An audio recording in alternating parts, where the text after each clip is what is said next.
Šaip Kamberi, izvolite. Hvala, gospođo predsednice. Moje pitanje za ministra policije je o pasivizaciji građana u opštinama Preševo, Medveđa i Bujanovac. Već neko vreme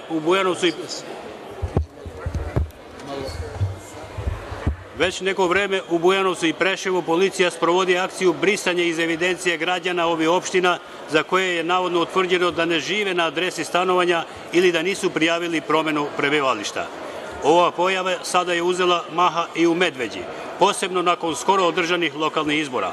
U ovoj opštini, prema raspoloživim podacima, se sprovodi šira akcija brisanja iz evidencije svih građana za koje u nekoj užurbanoj proceduri policijske provere se utvrdi da neko ne živi navodno na prijavljenoj adresi.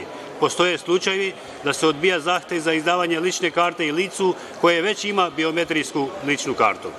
Domaće zakonodavstvo prebivalište vidi kao mesto u kom se mogu uživati prava.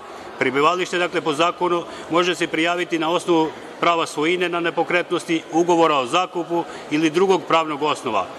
Ukoliko se ne može na taj način prijaviti, onda se može prijaviti na adresi prebivališta roditelja, supružnika ili vanbračnog partnera, na adresi stalnog stanovanja kod prijatelja, na primer, ili ustanove u kojoj je lice trajno smešteno.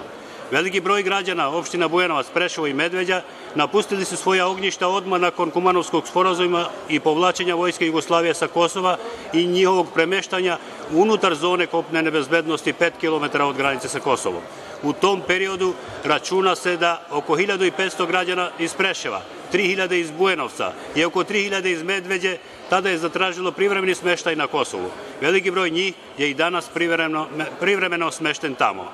Planom i programom za rešavanje oružanog konflikta u opštinama Preševo, Bujanovac i Medveđa iz 2001. godine, tadašnje vlade Republike Srbije i savezne vlade, jedna od preuzetih obaveza jeste i stvaranje uslova za bezbedan i miran povratak raseljenog stanovništva. Međutim, u ovoj oblasti ništa nije postignuto. Ne postoje ni minimalni uslovi da se ljudi u njima vrate, jer praktično nema ni struje.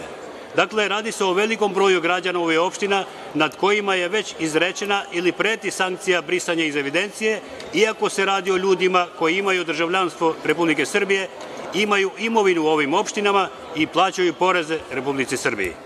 Odbijanjem izdavanja ličnih karata i drugih ličnih dokumenata ili brisanjem iz evidencije, policija onemogućava ove građane da ostvaruju svoja osnovna prava.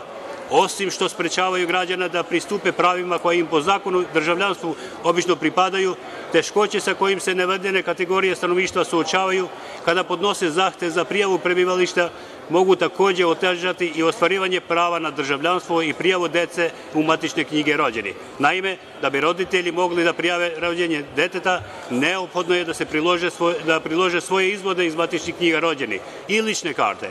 Ako roditelji ne mogu da prijave prebivalište i usled toga ne mogu da dobiju ličnu kartu, biće im onemogućeno da prijave rođenje ovog deteta i na ovaj način oni gube sva prava za njihovu decu koja im po važećim zakonima i pripadaju.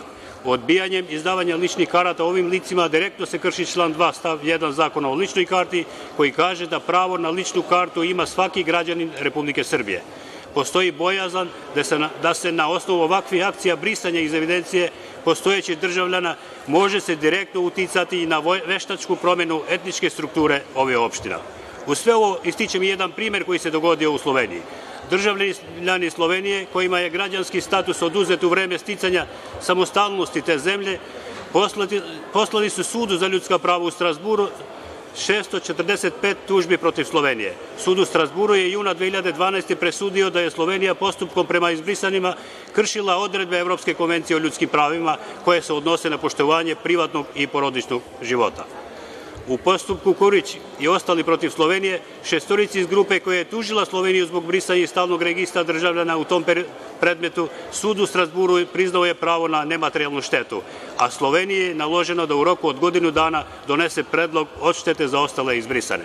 Sa izloženog, a u cilju da se sprečavaju situacije da građani moraju svoje prava da ostvare preko Evropskog suda za ljudska prava u Strazburu, moje pitanje za ministra unutrašnjih poslova glasi: koji je tačan broj građana koji su izbrisani iz evidencije, odnosno kojima je odbijeno izdavanje ličnih karata u opštinama Preševo, Medveđa i Bujanovac i šta će ministarstvo preduzeti da se ovakve akcije koje direktno utiču na veštačku promenu etničke strukture ovih opština i zaustave? Hvala.